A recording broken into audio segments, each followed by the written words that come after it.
Experience your dream retirement life for a day. Congress हमेशा बांटो और सत्ता पाओ के फॉर्मूले पर चली है।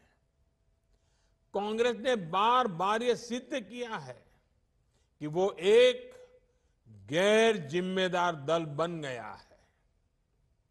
वो अभी भी देश को बांटने के लिए नए नए नैरेटिव गढ़ रही है। कांग्रेस समाज को बांटने का फॉर्मूला लाती रहती है। कांग्रेस देश के मतदाताओं को गुमराह करने से बाज नहीं आ रही। कांग्रेस का फॉर्मूला साफ है कि मुसलमानों को डराते रहो, उनको भय दिखाओ, उनको वोट बैंक के कन्वर्ट करो और वोट बैंक को मजबूत करो। कांग्रेस के एक भी नेता ने आज तक कभी नहीं कहा कि हमारे मुस्लिम भाई बहनों में कितनी जातियां होती हैं। मुस्लिम जातियों की बात आते ही कांग्रेस के नेता पर मुंह पर ताला लगाकर बैठ जाते हैं। लेकिन जब भी हिंदू समाज की बात आती है तो कांग्रेस उनकी चर्चा जाति से ही शुरू करती है। कांग्रेस की नीति है हिंदुओं की एक जाति को दूसरी जाति से लड़ाओ। कांग्रेस जानती है कि जितना हिंदू बटेगा उतना ही उसका फायदा होगा। कांग्रेस किसी भी तरीके से हिंदू समाज में आग लगाए रखना चाहती है ताकि वो उस पर राजनीतिक रोटियां सेकती रहें। भारत में जहां भी चुनाव होते हैं वहां कांग्रेस यही फॉर्मूला लागू करती है। अपना वोट बैंक पक्का करने के लिए कांग्रेस समाज में जहर घोलने के हर हथकंडे अपना रही है।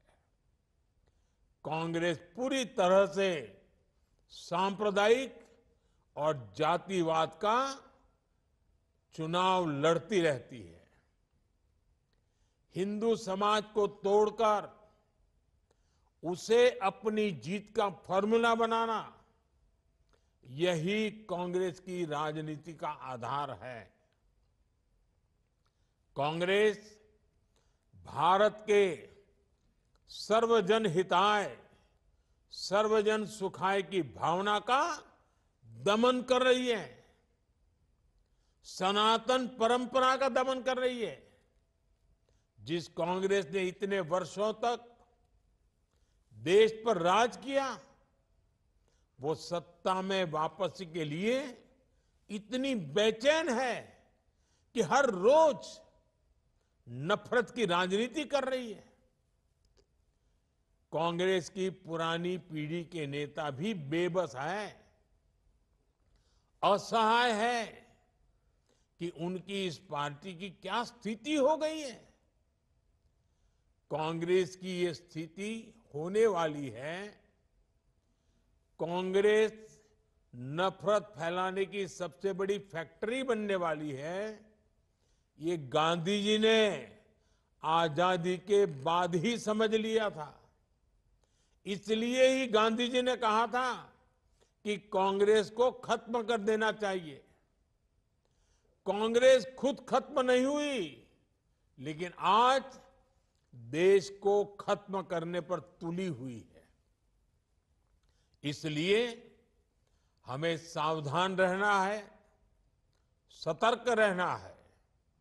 साथियों, मेरा पक्का विश्वास है समाज को तोड़ने की आज जो कोशिश हो रही है, ऐसी हर साजिश को महाराष्ट्र के लोग नाकाम करके रहेंगे। महाराष्ट्र के लोगों को देश के विकास को सर्वोपरि रखते हुए एकजुट होकर बीजेपी महायुति के लिए वोट करना है। हरियाणा तर भाजपा जिंकली.